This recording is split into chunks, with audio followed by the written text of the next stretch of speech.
kali ini aku bakal cerita pengalaman aku waktu aku naik gunung. Jadi aku tuh waktu 2016 aku kan udah kuliah, jadi aku ikut salah satu organisasi di kampus.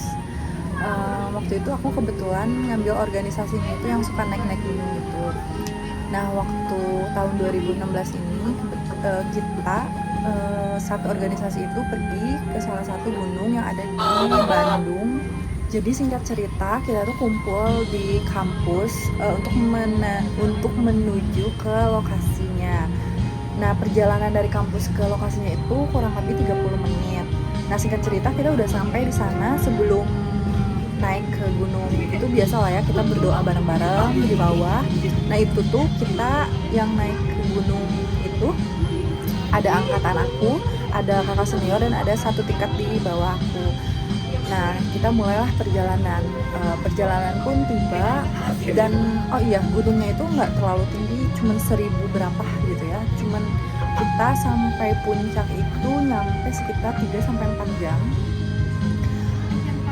Nah selama perjalanan tuh sebenarnya aman. Terus tiba-tiba pas di pertengahan jalan tuh ada kakak senior aku yang bilang katanya tenang, tidak akan terjadi apa-apa karena saya udah ngasih sesajen waktu kemarin. Jadi sebelum kita naik gunung itu kita tuh ada survei dulu gitu, survei ke gunung itu. Nah si senior ini tuh pas di tengah-tengah tuh ngomong yang ngomong kayak tadi, kayak aman lah di sini mah nggak akan terjadi sesuatu karena kemarin udah ngasih sesajen. Dan dia tuh ngomong kayak gitu tapi sambil kayak ketawa-ketawa kayak gitu. Terus kan kita semua yang ngedengernya kayak ya udah bercanda mungkin ya. Jadi singkat cerita kita udah sampai di puncaknya. Biasalah kita ngebangun tenda. Kalau nggak salah waktu itu kita nggak tahu ya, lupa ya buat tenda berapa. Nah malam pun tiba dan alhamdulillah nggak terjadi apapun. Terus pas waktu malam itu tiba-tiba aku tuh mens. Aku nggak ekspektasi kalau malam itu aku bakal mens gitu ya. Tapi aku mikirnya juga nggak kemana-mana ya. Oh ya udah. Nah udah aku mens kan, jadi kayak ya udahlah ya, aman, tidak terjadi sesuatu. Malamnya pas besok paginya tiba-tiba ada seorang warga yang naik ke atas, dan warga itu bapak-bapak, katanya nyari anaknya udah hilang beberapa hari. Kadang suka aneh juga gitu, kenapa ada warga nyari anaknya yang hilang sampai ke atas gunung. Dan kita pun bilang nggak tahu dan emang nggak lihat. Agak aneh ya, udah mulai agak aneh. Terus kita tuh cerita juga, katanya kita waktu pas buat tenda itu kita tuh bawahnya tuh ada 2 atau 3 kuburan. Dan di situ kita sebenarnya nggak tahu kalau di bawah itu ada kuburan. Kita baru ngehnya pas udah buat tenda kan. Jadi kayak kita udah beres-beres mau turun lagi. Pas waktu kita turun, kita tuh ada sesi foto yang di belakang banner itu. Nah waktu foto tiba-tiba aku tuh kayak pingsan, kesurupan kayak gitulah.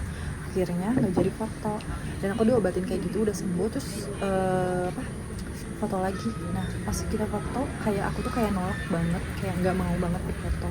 Tiba-tiba aku kesurupan lagi, nangis lagi, dan akhirnya aku nggak diajakin dan teman-teman aku lainnya pada difoto.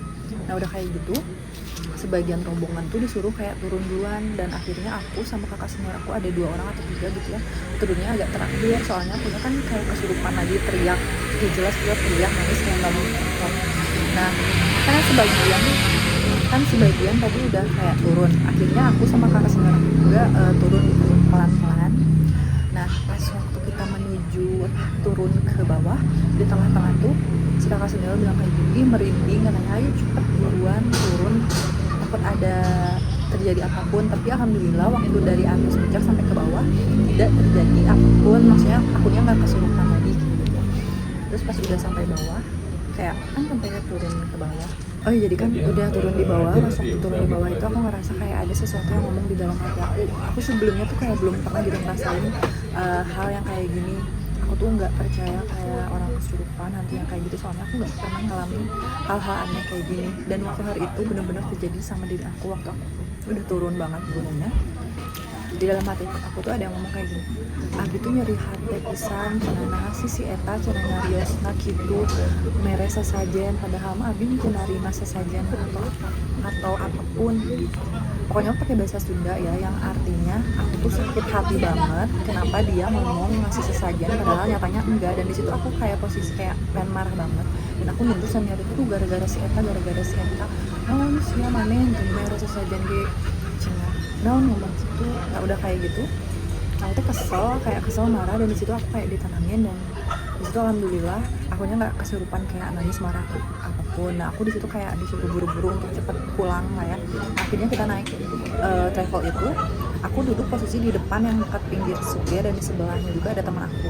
Nah pas aku selama perjalanan dari lokasi ke kampus saat itu, aku tuh kayak di dalam hati tuh kayak ngobrol gitu loh, kayak batin gitu ya ngobrol. Terus setiap aku ngobrol sama dia, aku selalu bilang ke teman aku, jadi selama perjalanan hantu itu bilang ke aku katanya, Abi mah nyari hati pisan gara-gara si eta nyarios gitu naon cenah da tanaman teu mere sasajen, amun teu mere sasajen ya engkos tong nyarios gitu. Abi mah nyari hati pisan cenah kunaon sih nyarios gitu. Nah, gitu ya pokoknya ngomongnya pakai bahasa Sunda. Jadi aku di sini bakal ngomong pakai bahasa Indonesia aja ya. Takutnya di antara kalian ada yang nggak ngerti gitu. Jadi selama perjalanan si hantunya tuh bilang kayak intinya sakit hati banget. Kenapa dia ngomong ngasih sesajen, nyatanya mah nggak ngasih sesajen. Aku tuh kayak tersinggung gitu. Selama perjalanan tuh pokoknya ngomongnya tuh ngomong kayak gitu. Terus aku sampein lah ke teman aku, terus kata teman aku udahlah jangan didengar, itu mah namanya juga yang kayak gitu manipulatif. Terus aku bilang di dalam hati kayak udahlah, kata aku teh nggak usah ikut, kata aku teh kalau kamu sakit hati ya udah ikutin orang itu aja. Terus si dianya ngomong lagi kayak gini, itu ketang abi mah yang ngiring we ka didinya cenah hayang ngiring cenah da resep cenah abi didinya mah cenah bagur cenah geulis juga abi baheula saacan jadi kieu cenah pokoknya mirip.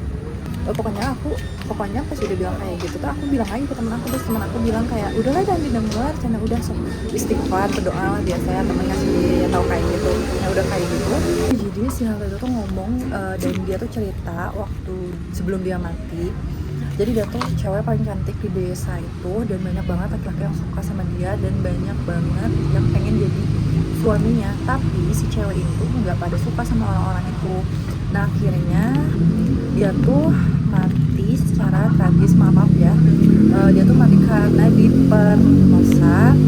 Terus dia tuh kayak sakit hati aja gitu, dia matinya secara tidak normal lah ya, bisa dibilang kayak gitu. Nah udah pokoknya dia ceritain pengalamannya dia.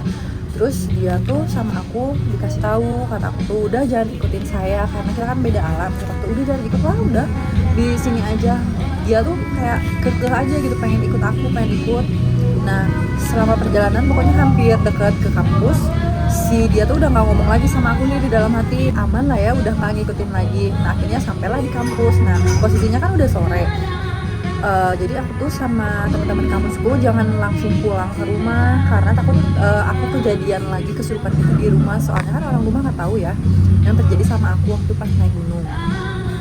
Nah akhirnya aku tuh ke kosan teman aku waktu mandi kayak gitu lah biasa, alhamdulillah nggak jadi apapun. Nah pas abis maghrib ada salah satu teman aku katanya bilang ayo kita obatin dulu aja, saudara dia tuh ada yang bisa kayak gitu. Nah akhirnya aku dibawa ke rumah teman aku yang saudaranya bisa diobatin. Nah waktu diobatin aku kesurupan nangis kayak gitu, terus ditanya sama orang yang obatin aku, nah habis ngiring si Neng ya jawabannya sama, pengen ikut si Neng ini karena si Neng ini tuh mirip dia, katanya baik, si Neng cantik, soleh gitu ya. Terus dia alibinya beda lagi pas ditanya, entos tong ngiring kata si bapak itu. Terus dia tuh alibinya beda lagi, naon cina ada abi mah kita sebenarnya mah nyeri hati cina gara-gara si eta tadi aya nu nyarios cina beres saja padahal nyatanya enggak. Terus itu aku kesurupan lagi, nangis kesurupan, pokoknya teriak nangis keluar sadar kayak gitu aja terus. Terus akhirnya aku kayak dikasih minum dan aku mual kayak mau muntah gitu, minum udah enggak lagi. Terus kata si bapak itu tosnya tong ngiring. Terus si cewek ini bilang kayak gini, nya sok abi mau ngiring si neng ieu tapi anterkeun abi ayeuna keneh ka gunung ku si eta anu tadi nyarios sesajen pokona kudu ayeuna. Terus kata si bapak itu bilang katanya kalau hantu yang kayak gini mah jangan diturutin, soalnya kalau sekalinya diturutin pasti bakal minta yang aneh-aneh. Dan itu kan maksudnya kayak udah malam. Terus mereka kan maksudnya teman-teman aku yang ada di situ kan bingung ya harus kayak gimana kalau misalkan dianterin ke gunung. Aku terjadi sesuatu juga sama kakak senior aku dan akhirnya diobatin lah segala cara apapun. Katanya dia nggak akan ngikutin aku ada di luar tapi pasti bakal mantau. Nah akhirnya aku mikir kan udah aman ya. Terus si bapak itu bilang ke teman aku yang cewek, nanti besok anterin si Neng ini ke rumah ya, soalnya posisinya besok tuh aku ada jadwal kuliah pagi. Terus temen aku bilang iya. Nah akhirnya aku tidur di kosan temen aku itu. Nah pas malamnya aman. Terus datanglah pas pagi jam 7 gitu lah aku bilang ke temen aku, kata aku tuh ayo anterin aku pulang. Kan kata si bapak itu kamu harus anterin aku pulang, bisa ada apa-apa di jalan. Dan temen aku bilang enggak kamu aja sendiri, aku masih ngantuk. Nah akhirnya aku kayak kenapa sih ini orang katanya mau nganter, katanya dia juga udah janji mau nganter tapi akhirnya dia nggak nganterin. Dan akhirnya aku pulang sendiri bawa motor kan. Selama perjalanan ke rumah tuh aman, nggak terjadi apapun. Terus aku mandi lah kayak gitu. Nah posisinya aku nggak cerita dulu sama keluarga aku. Jadi aku tuh kan udah beres mandi, terus aku kan ngaca ya biasa nyisir rambut kayak gitu. Aku ngerasa kayak aku diliatin sama makhluk itu, kayak aku oh my god ini aku lagi nyisir loh, kayak diliatin, kayak diperhatiin. Dan disitu aku jadi kayak buru-buru nyisir. Langsung aku bilang ke orang tua aku, ke ibu aku, mau pergi dulu kampus. Aku pergilah ke kampus. Nah selama perjalanan itu aku tuh kayak perasaan aku kayak apa namanya nggak tenang gitu loh, kayak si makhluk ini tuh kayak mau masuk ke aku. Dan aku ngerasain itu kayak sakit banget di dadanya tuh kayak isi gitu loh. Kayak aku di dalam hati selama perjalanan naik motor, please kalau mau kesurupan nanti aja, ini lagi di jalan, kata aku please ya Allah. Aku sambil berdoa. Dan posisinya sampailah kampus, aku masuk dan aku telat masuk kelas. Terus aku duduk di paling belakang. Nah paling belakang aku duduk sama teman aku dan aku bilang ke teman aku kayak aku udah nggak kuat banget.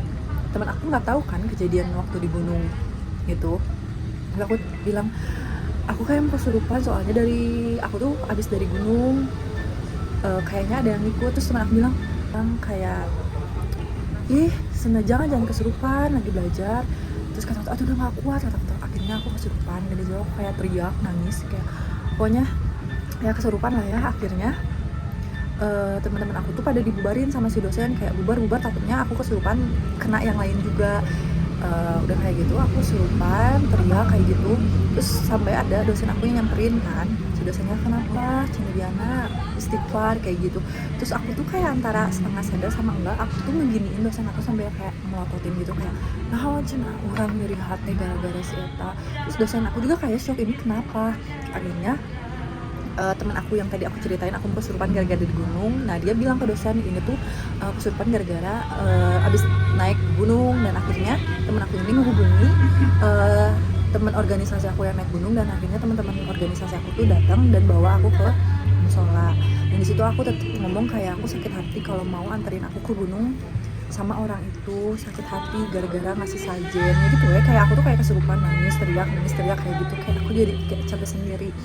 Nah kan akhirnya aku sadar kan di musola karena aku ada orang yang ngobatin aku lagi. Nah aku di situ kayak dikasih minum, terus dikasih kayak garam tebal gitu untuk dimandiin. Nah sebelum aku mandi itu, jadi orang-orang kampus sama ada satpam di kampus aku tuh ngiranya aku tuh kesurupan gara-gara hantu. Jadi di kampus aku tuh kayak ada satu gedung lagi dihancurin lagi. Mereka tuh mikirnya gara-gara ini mah kesurupan gara-gara ini kali, gara-gara gedung itu dirubuhin. Terus aku bilang bukan, ini mah dari gunung. Terus aku nggak sempet kayak ngejelasin sama orang-orang itu. Ke kosan teman aku lagi, aku mandi pakai air garam itu. Dan aku mandi. Nah selesai itu aku ngerasa kayak udah nggak ada kali ya, aman. Nah udah kayak gitu beberapa hari dari situ kayak semingguan, alhamdulillah nggak terjadi apapun. Setelah beberapa hari yang mungkin kurang lebih 1 minggu terjadi lagi. Waktu ada kumpulan di kampus, aku kesurupan lagi, tapi emang nggak parah sih. Terus aku ngerasa kayak aneh, kayak diawasin, kayak ada orang, kayak ada yang ngawasin lah. Akhirnya aku cerita sama orang tua aku cerita semuanya. Terus ibuku bilang ya udah nanti malam ke rumah teman ibuku. Jadi ibu aku punya teman, nah suaminya itu bisa kayak ngobatin gitu lah ya. Nah akhirnya aku kesana, dan pas kesana ya aku biasalah kayak aneh banget gitu, kayak belum pernah terjadi seumur hidup kayak aku tuh bisa ngatur kayak dia boleh masuk kalau aku ngizinin ya masuk, kalau misalkan enggak ya udah enggak, akhirnya aku ngizinin ya udah boleh masuk.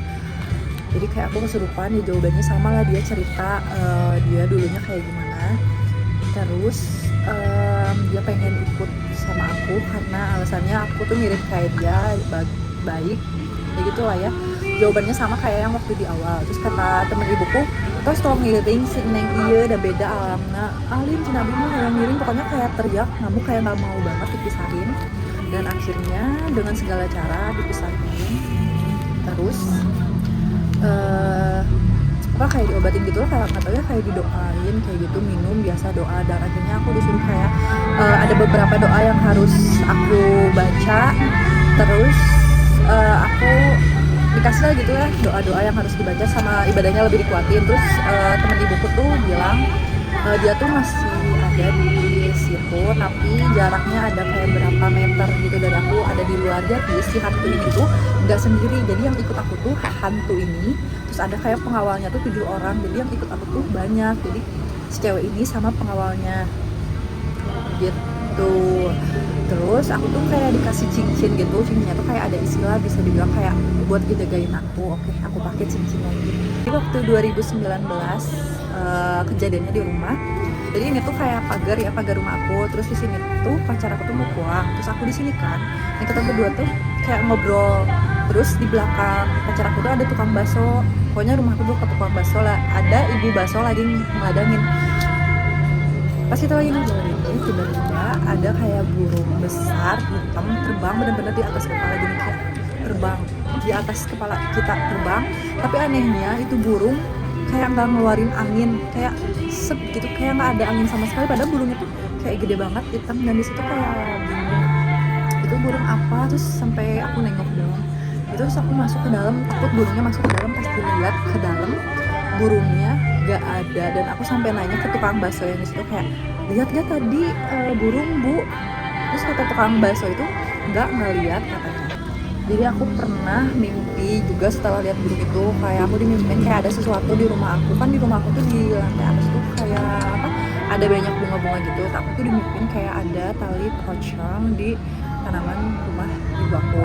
Terus juga aku mimpi juga kayak di depan pagar tuh ada kayak ada kakek-kakek buku kayak ngasih tahu hati-hati, tapi si kakek itu kayak nggak bisa masuk ke dalam rumah aku. Dari situ aku bingung, aku mimpinya aneh banget.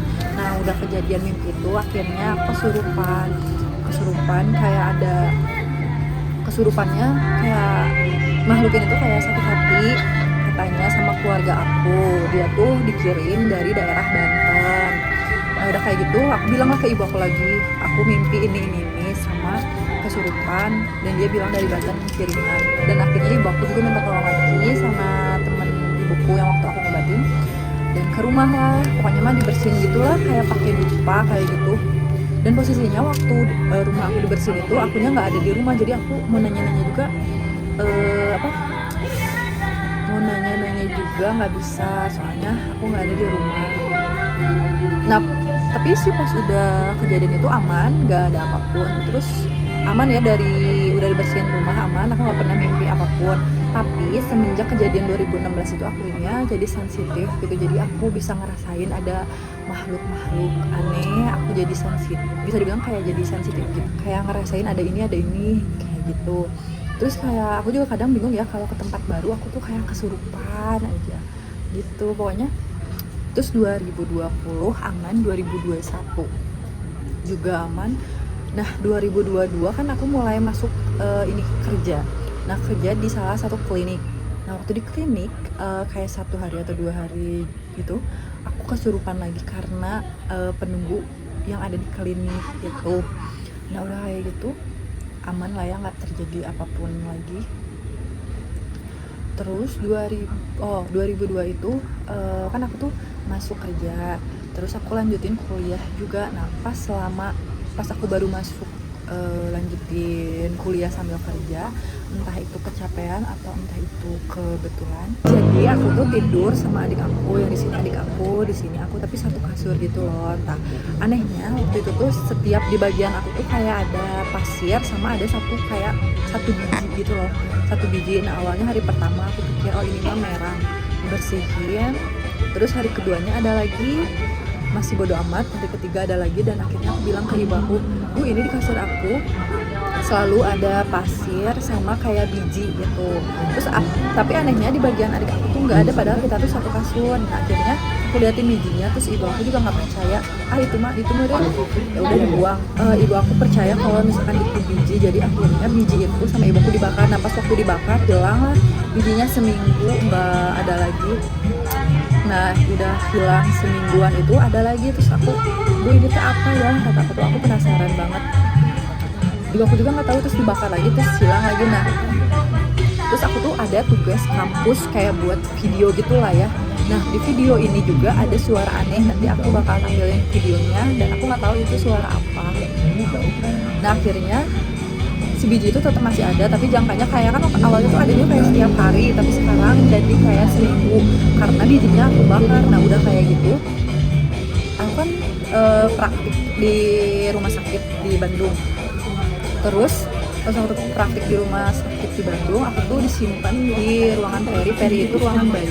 Nah di ruangan bayi itu sering ngetel murotal kayak gitu. Nah di situ aku perasaannya kayak panas, kayak kesel aja gitu mendengar suara murotal. Ibu aku percaya kalau misalkan itu biji, jadi akhirnya biji itu sama ibu aku dibakar. Nah pas waktu dibakar hilang lah bijinya, seminggu nggak ada lagi.